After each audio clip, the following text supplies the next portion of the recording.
Ah, there you are. You were rather conspicuously absent during that last fight I was in. Really? I didn't mean to leave you in the lurch like that. Next time, shout and I'll come running. Though I didn't really run into any trouble. It's just that it's too bad you were missing all the fun. In fact, I'll whistle and you'll come running like an obedient dog, or be put down for your efforts. Well, whoop-de-tiddly-doo. Does that mean you had to cast that hide behind your mother's skirt spell? I'll cast the head up your arse spell if you don't hold your tongue. You'd back your cowardice up by scorn? Pathetic. There really is no need for that snide attitude. I, for one, wouldn't abandon you like that. In me, you can actually trust. I see you've become quite the artisan. With a little luck, we'll happen upon a wild three-toed gremlin, and I'll be able to make your favorite dish. I dare say it's been years since I've had quality gremlin gruel. Quite the memory you have, my friend. I doubt very much that whatever ham-fisted abomination you'd produce could hold a candle to gremlin gruel. Anyone could put one and one together to make two. Well, nearly anyone. Not even your humility can dull the shine of your achievements, my friend. Yes, and some of us can even do it without wildly flinging insults about in the process. Just a heads up, but I found myself on the receiving side of a spot of friendly fire during that last encounter. By the gods, I'm ever so sorry. Won't happen again. Cross my heart and hope to die. Don't worry about it. Happens to the best of us. But once we find an inn, you're buying, buddy. And I'll bloody well hold you to that oath, Butterfingers. Maybe that wouldn't happen if you wouldn't keep strutting about the battlefield like a barn-sized bullseye. I think it's your aim, rather than my frame, that begs improvement. But come, let us not squabble. Rather carry on in amity. So it's my fault your arm's as steady as that of a dithering drunk. Learn to aim true, or get your ass back to the academy. Things got pretty hairy there for a bit. I could feel the very Reaper breathing down my neck. Don't you worry. As long as I'm there to heal you, you'll come to no harm. Thank you. I know you have my back, and I very much appreciate it. Ha! As if I need your help to survive. A lion has no need of a lamb. And you'd be feeling nothing no more if it wasn't for my healing spell. Gods, I'm tired of babysitting you. And I, in turn, am sorry you feel that way, for I appreciated your support very much. Then heal me no longer if it bothers you so much. You're as caring a nanny as a rabid dog is anyway. An invigorating fight that was. And what a killing blow you delivered. Cheers! Yes, I handled myself like the best of the best, even if I do say so myself.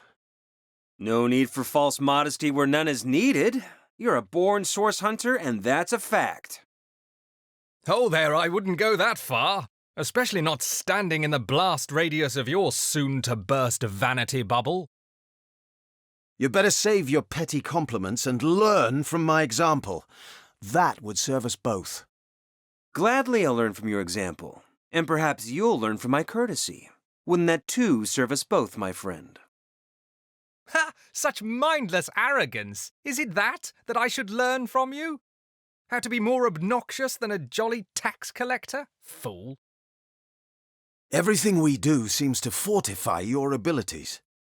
I suppose your example has inspired me to reach heights I never before envisioned. That inspiration hardly flows one way, my friend. There's no experience to be won from pestering me with vapid flattery. It's easy enough to gain new strength when one is carrying an entire team on one's shoulders. Have no fear, my friend. I'm determined to prove my worth to you by our journey's end. The team hardly enjoys being confused with your massive wobbling head. My spirit had settled in the Hall of Echoes, yet you brought me back to life. I couldn't well face these trials without my right hand, could I? Nor could I have rested peacefully in the afterlife without mine. Right hand my foot. Sharing this assignment hardly makes us intimates. Yes, and I expect full recompense for the cost of the scroll I wasted reversing the effects of your recklessness. Certainly. Far be it from me to burden my companion's purse for my own sake. Put it on my tab, Sergeant Pinchfist. That shovel has proven worth its weight, it seems. Indeed, and who knows what manner of riches we'll unearth together with this tried and true treasure digger. Enough to finish this mission with a long vacation in the tropics, gazing side by side at a burgundy horizon if we're lucky. Oh, for the seven's sake. Those shining eyes are better fit for a puppy than a source hunter. Oh, I beg your pardon. I didn't mean to be a bother. It's just so very thrilling when you've set your mind to something. And I would have done so more quickly if someone weren't hovering over my shoulder like a nosy aunt. Some of us wouldn't have to hover if others of us weren't prone to rage digging. I'm merely trying to save whatever treasure might be buried before you hack it in half. Another perfect heist.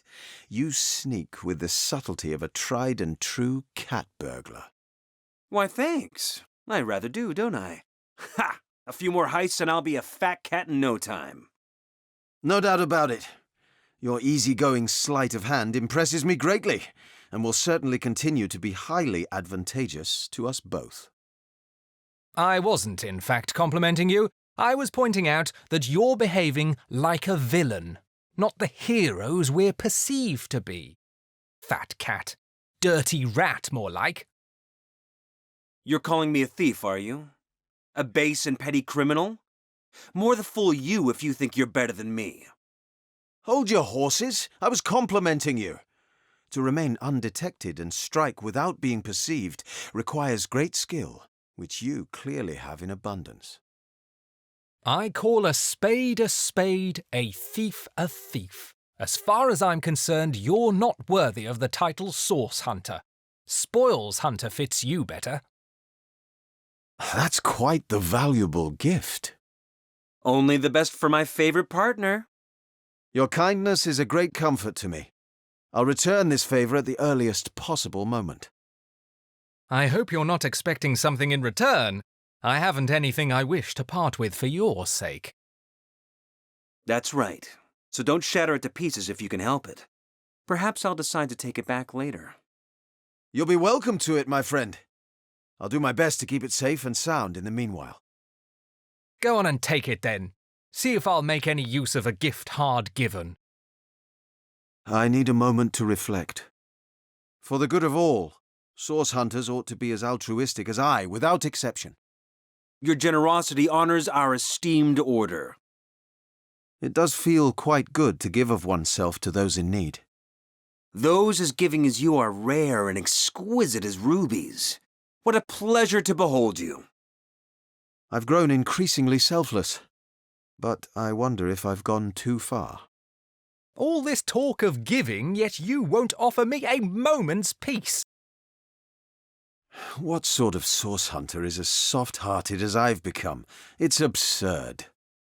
You've quite trended toward altruism, haven't you? I need a moment to reflect. What good is a source hunter without a healthy sense of self? It takes a strong eye to face the powers of darkness, after all. There's no I in Source Hunter, yet yours is growing by the hour. Egotism certainly has its time and place, and I'm not afraid to take what I need. I'd put you first too, if given the chance. It seems I'm growing increasingly egotistical. Perhaps I could stand to tone down the pomp.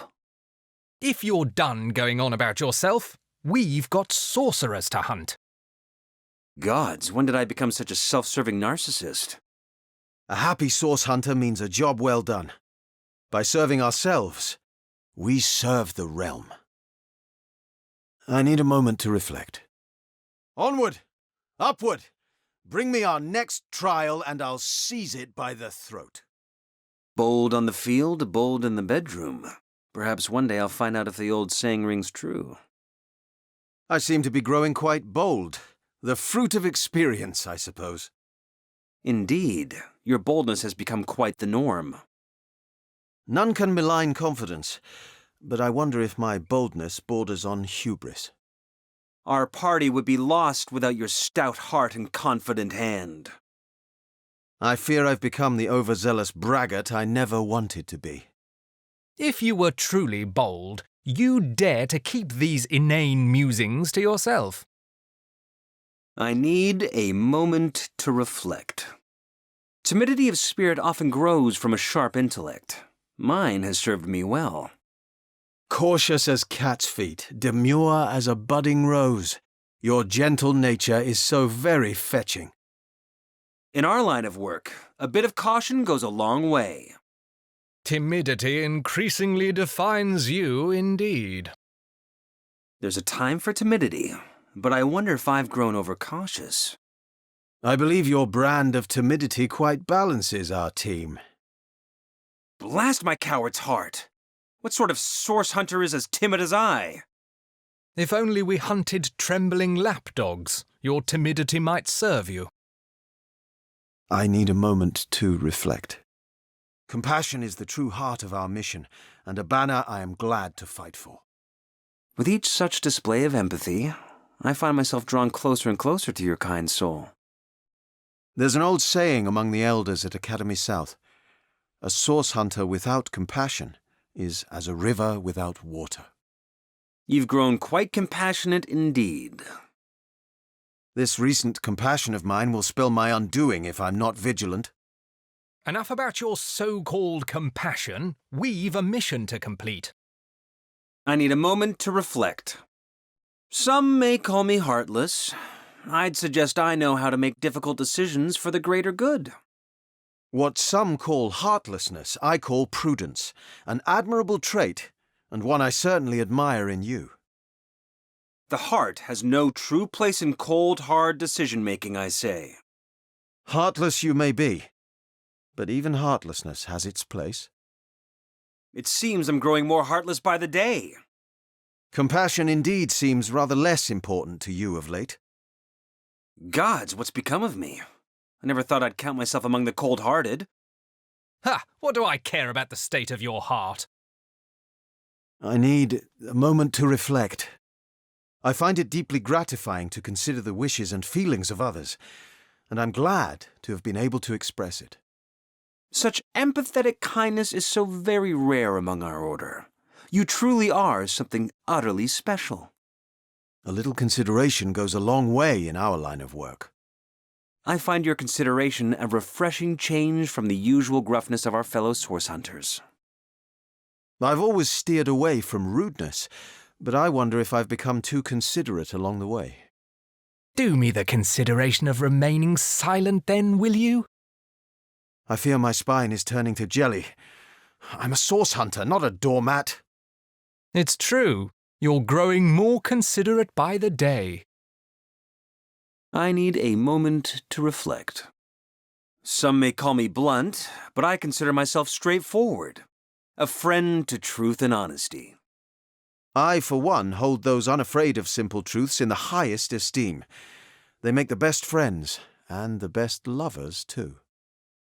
If there's one thing I've learned, it's that a blunt truth is sweeter than a gentle lie.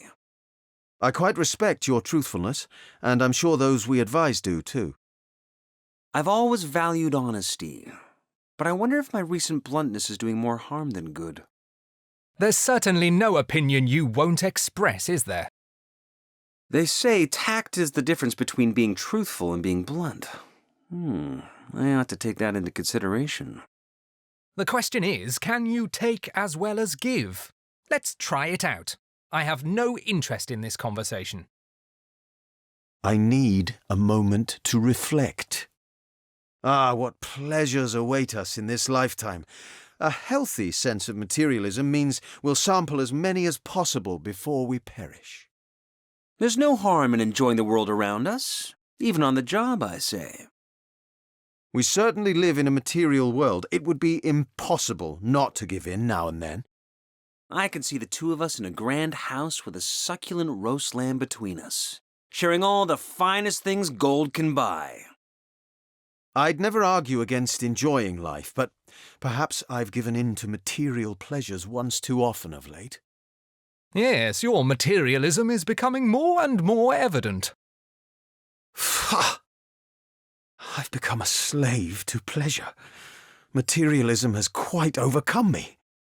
Here's an idea. I'll give you a shiny gold coin if you sod off. I need a moment to reflect. The gods guide me, and I am keen to honor them in spirit and in form. Your sense of spirit and faith reminds me that there is more to this mundane life than meets the eye. It fills a hole in me that would otherwise remain unfulfilled. In our line of work, it's important to remember that spirit is just as real as the world of the mundane. Your spiritual side is becoming increasingly apparent. Strange how one's sense of spirituality can change over time. Mine seems to have quite increased. I am no priest. Leave your spiritual musings for someone who's interested in such things. Am I losing touch with reality? Spirituality suddenly holds sway over my frame of mind. It does us well to consider spirit alongside the material as we venture deeper into this mystery. I need a moment to reflect. Those unafraid to follow are those best fit to lead. Obedience is a virtue I'm happy to cultivate. If you prefer to follow, I'd happily lead you wherever we, together, choose to go. All things in balance, obedience among them. It pleases me to prove myself capable of taking direction. Obey this. Close your mouth and keep your distance. Enough of this obedient nonsense. I was born to lead. I'd hardly fancy working with a hard-headed bull. Your inclination for obedience suits me fine. I need a moment to reflect. I find a measure of independence grows the best decisions. It's a pleasure to face the Source menace with such a fiercely independent partner. I do prize independence, but I never intended to go against Source alone. Self-reliance is an undoubtedly enticing quality, and you exude it like a fine perfume. If I keep upon this path, I may find myself alone among a sea of enemies. No, too much independence is hardly the way of our order. Someone's become quite the lone wolf indeed. I am my own compass, and no net ensnares me. All routes are open to the independent hunter. If you're so independent, I'd thank you to keep your business to yourself. I need a moment to reflect. Facts and reason, the finest muses of all. I do believe pragmatism quite suits me. Your pragmatism serves well in the fight against Source. A healthy dose of pragmatism makes sense of this wild world, doesn't it? I thought pragmatic sorts were supposed to speak only when their words served some purpose. Time has made me more pragmatic than ever, though I hope I haven't lost at least some sparkle of romance. Ah, the precise workings of a pragmatic mind. It's a sight I am certainly getting used to. Where's my sense of romance gone? Such pragmatism hardly suits me. It's clear you value expediency over romance, and increasingly so. If I grow any more righteous, I'll wind up washing someone's mouth with soap. What a vast and thrilling world we live in. A world in which anything is possible. A certain dose of romanticism makes it all the more interesting. When I'm around you, I feel nearly anything is possible. Your sense of romance and possibility quite kindles my heart. It may seem counterintuitive, but I believe romanticism often serves the purpose of truth. A bit of the romantic perspective offers new insights into our work. I quite appreciate it. I never considered myself the romantic type, yet my actions suggest otherwise. Do I look the sort who has use for whatever rainbows and paradises are bashing around that empty head of yours? What am I, a pining poet? This romanticism hardly fits a Source hunter. You seem more interested in romance than reality of late. I need a moment to reflect. On my honor, I'll never sacrifice what's right for what's easy.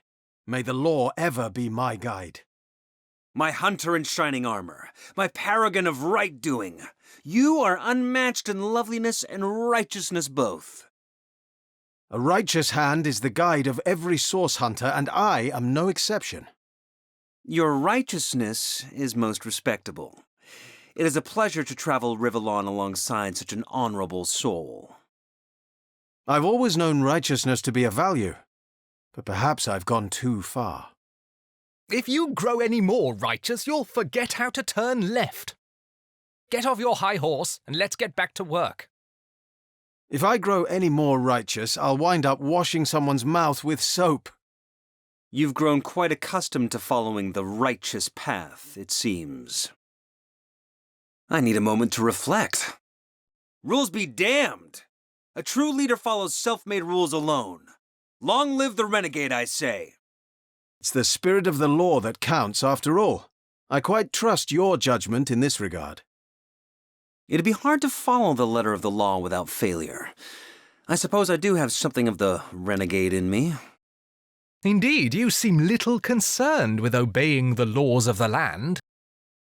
If only our old master could see what a renegade I've become. I think she'd whack me over the head. All you need's a robe and a source spell, and you can join up with the real bad boys. Maybe then I'll get a moment's peace. I believe I've gone too far. I'm a source hunter, not a law-breaking bandit. Considering how you seem to feel about breaking the rules, I wonder if you'd consider testing our order never to become over-familiar with our fellow source hunters. I need a moment to reflect. No mercy for the merciless. I'll only offer absolution to those who deserve it. If that makes me vindictive, then so be it. It takes a passionate soul to stick so assiduously to one's beliefs. I wonder what else you're passionate about. I've always believed that retribution offers more in the way of education than forgiveness ever could. I, for one, respect your conviction. An admirable quality indeed. I'm growing more merciless as time passes.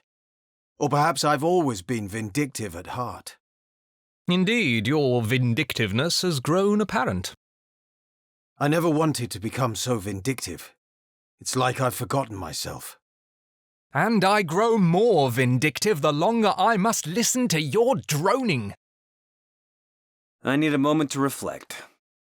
Forgive forthwith, I always say, and I'm proud to heed my own advice.